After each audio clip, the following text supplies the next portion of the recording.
I'm Tiffany Watt Smith and I'm a historian of emotions. Welcome to my exp.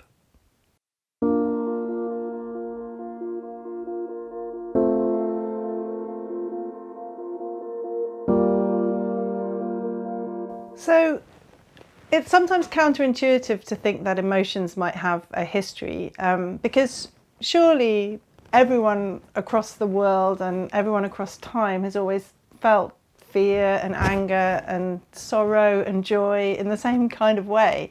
And I think that's true. And in fact, I think it's very important that we do recognize that what we have in common, what humanity has in common, is these shared emotions. At the same time, what you can see if you study emotional behaviour and ideas about emotion across time is that they have changed, and sometimes quite dramatically. By that I mean that the gestures and the values and the ideas and the explanations that we have about emotions change. The languages of emotions change. In the 17th century, doctors diagnosed a new kind of emotional sickness, which they called nostalgia.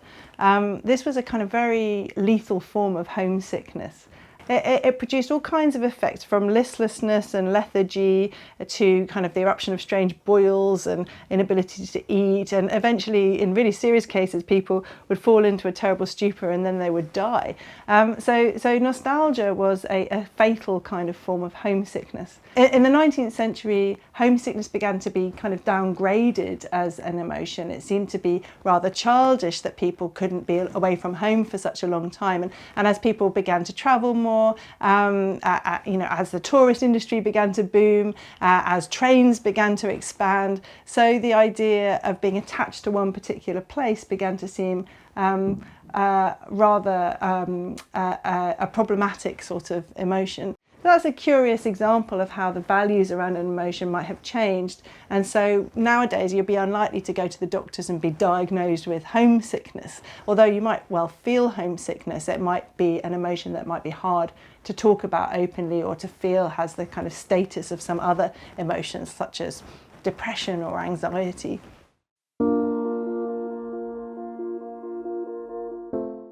Historians of emotion talk about emotionologies. That's the system of rules, really, that govern what emotions can be shown, which ones must be hidden, which ones are appropriate in any given setting. And that's one of the things that we study, is the ways in which these emotionologies change across time, or change in different communities even at the same time.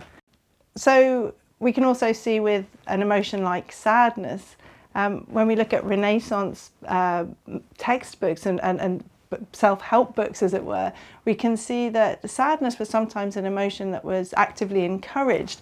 Robert Burton, in The Anatomy of Melancholy, began with an epigraph that says, when you are sad, be hopeful, but when you are happy, beware. And that's quite intriguing, that there's this kind of slight suspicion towards happiness.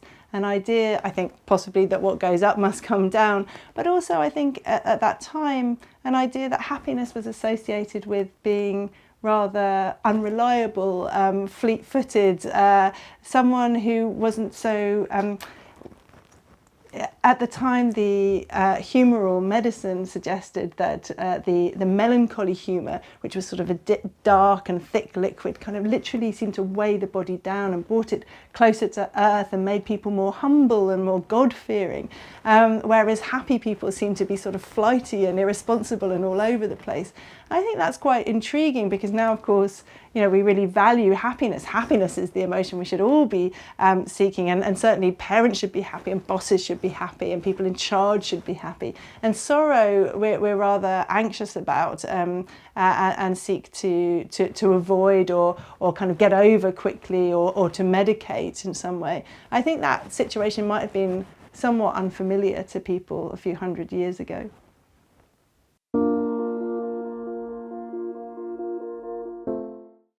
In 1787, the painter Madame Lebrun, she was a close personal friend of Marie Antoinette, exhibited a self-portrait that caused a huge uproar, because in that self-portrait she shows the tiniest glimmer of a smile, and in fact you can see the tiniest glimmer of her teeth, and this portrait caused such a lot of anger and outrage.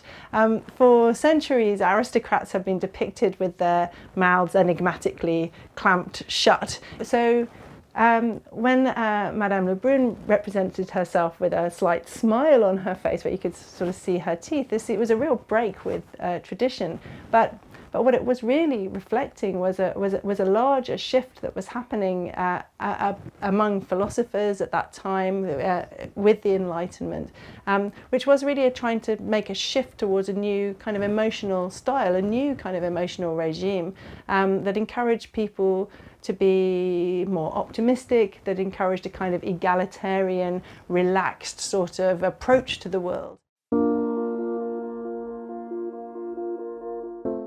So in our very divided world, we hear a lot about anger and hatred and how this is fueling our political environment we live in now.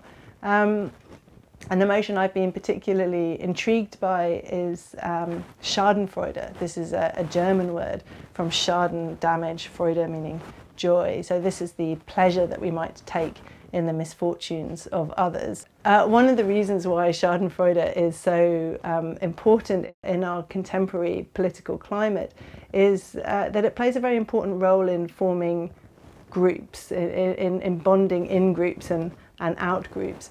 So we might feel Schadenfreude for all kinds of reasons. You know, we might feel it because we're envious, or because we want to have an ersatz feeling of superiority. You know, we might feel it because of the kind of tall poppy syndrome. We don't like people who might think that they're better than us and go off doing kind of more ambitious things, and we might enjoy seeing them cut down to size. You know, those are some of the reasons why we might feel Schadenfreude. But amongst the most interesting reasons, I think, are to do with justice and to do with this sense of group identity. So the idea that we enjoy seeing someone brought to justice is very deep within human culture and human nature.